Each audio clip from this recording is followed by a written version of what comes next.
Hello and welcome back to Arsenal Domination, where I just wanted to talk very quickly about the up-and-coming game against Wolverhampton Wanderers this weekend. It will kick off at 3 o'clock on Saturday, and Arsenal have had a little bit of good news ahead of the game in terms of not necessarily availability for this game, but availability going forward. Let's just quickly talk about the game itself and where we are. Wolves are coming into the back of this one off 3 consecutive defeats in the league, 4 points in the last five for them.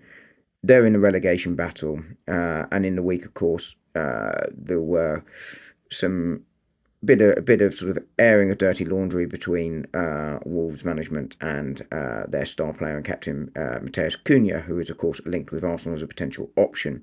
He has not signed his contract there, and just wonder how he's going to sort of feel going into this game. Is he going to be highly motivated to prove a point, or is he sort of going to half down tools in the hope of getting an exit from Wolverhampton this month? And I think that will be a really interesting dynamic in this game.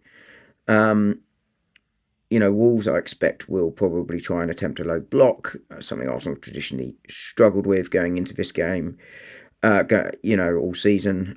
That will be a bit of a concern, but the attack has looked a little bit better. Not where you want it to be, but it has looked better in recent games.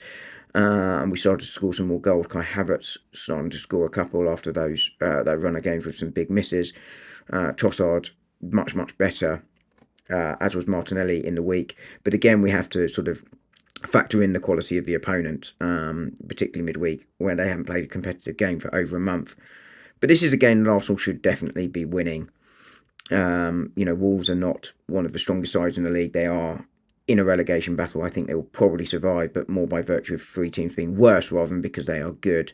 And Arsenal, if they want any semblance of a league challenge this season, especially given the fact I would expect Liverpool to win at Ipswich tomorrow as well, need to go and win this game. I think the good news for Arsenal, though, as I say, on injury front, is that apparently the injuries to Saliba and Miles Lewis-Skelly are not too serious. Saliba, I very much doubt, will be available for this weekend. Miles Lewis-Skelly, apparently, it will be a question of wait and see.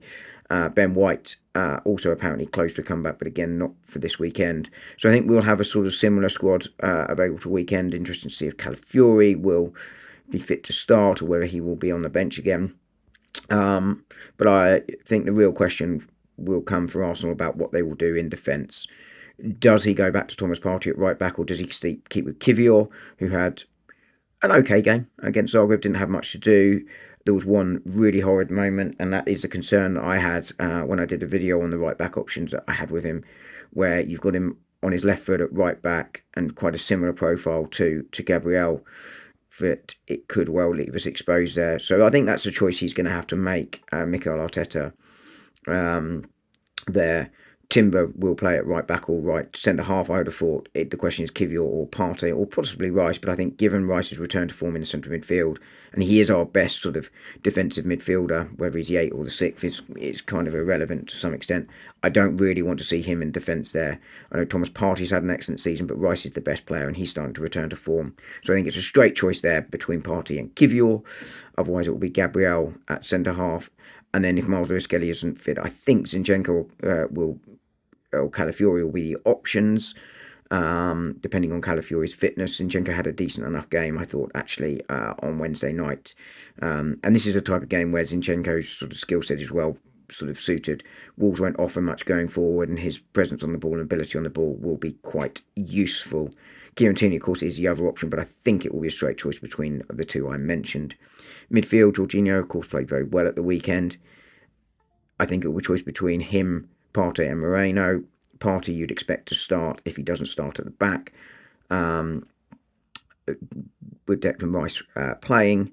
I think Jorginho deserves to be his place, but I wouldn't be surprised to see Moreno come back because I thought he actually played reasonably well against Aston Villa at the weekend, apart from that horror bit of defending where he got beaten to the ball in the penalty area.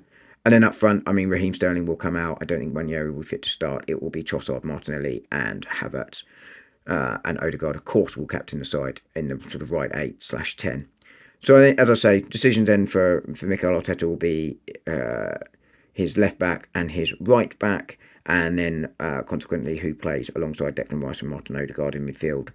But whatever happens going into this game, it's a must-win game for Arsenal. It's a game they should be winning. There can be no excuses here. I know the injuries are taking their toll, but we should be.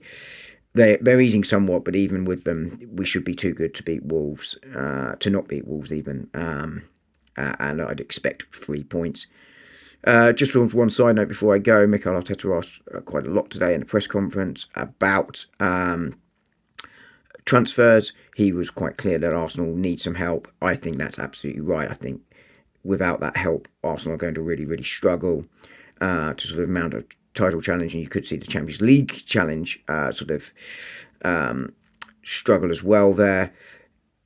Arsenal are apparently on it. We'll see what happens. I recently did sort of an FFP PSR video, which has gone out on Gooner Gathering, and I think it's just as I record this going out on True Gooner. Please do check that out. I think that does kind of indicate some of the struggles that we may well have affordability-wise in this window, but I think there are options that we can get and should be getting this window. Mikel Arteta clearly wants to get something done. I think that is clear from his comments and his demeanour and everything he's been saying sort of post-games. He's sending a clear signal there to the board. But I think the good news is that Arsenal's transfer should have more money for transfers going forward, with the latest accounts that came out yesterday showing a significant increase in revenue. And if that is invested in the side, I think Arsenal are in really good shape for years to come. But yeah, clear message there from Arteta, one that I would endorse. Go out there and get a forward of some description. Yes, it has to be the right one, but I think there are options that we can afford that fit that bill, even if they become squad players moving forward. Because without it, then I don't think it really matters what we do at the weekend. The title challenge will not be on because we need that extra bit of help. Anyway, guys, I'll be back at some point after the Wolves game. Hopefully we'll be celebrating 3 points, and I'll speak to you all soon. Thanks. Bye.